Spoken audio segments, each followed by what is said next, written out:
नमस्कार बालमित्र मैत्रिणींनो. मी मंगला वलगावकर. माझं मंगला आजीच्या धमाल गोष्टी नावाचं यूट्यूब चॅनल आहे बरं का.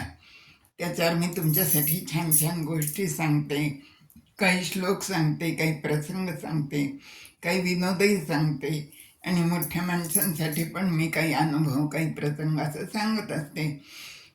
आज जे आहे ना तो एक गमतीशीर आहे प्रसंग बरं का, तो सांगणार आहे मी तुम्हाला. तर एक की नाही शिष्य असतो बरं का, तो आपल्या गुरुकडे जातो. आता नवीन शिष्य आलेला पाहून गुरुला खूप आनंद होतो आणि मग तो शिष्य म्हणतो, गुरुजी मला काहीतरी शिकवा. तर ते गुरु म्हणतात ठीक आहे. मग ते त्याला एक श्लोकी रामायण शिकवतात बरं का. 4 ओळींचा तो श्लोक शिकवतात. तो पाठ करून टाकतो, तो हुशार असतो अगदी. मग तो म्हणतो आणखीन काहीतरी शिकवा. मग ते एक श्लोकी भागवत शिकवतात. तो पटकन पाठ करतो, कारण ते पण 4च ओळींचं असतं.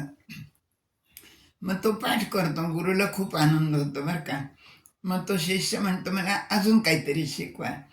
मग ते गुरु त्याला सांगतात, हा श्लोक शिकवतो म्हणे मी, गीतेमधला श्लोक आहे.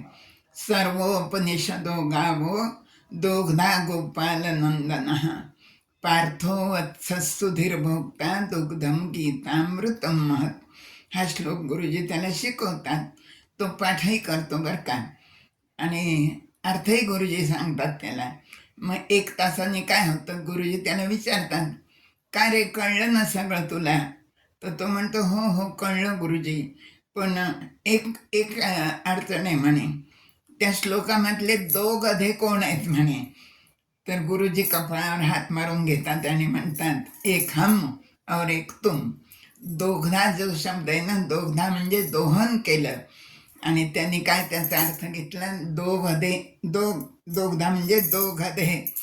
तर असा हा गमतीशीर प्रसंग त्या गुरूंच्या आयुष्यात आलेला आहे ना छान. धन्यवाद.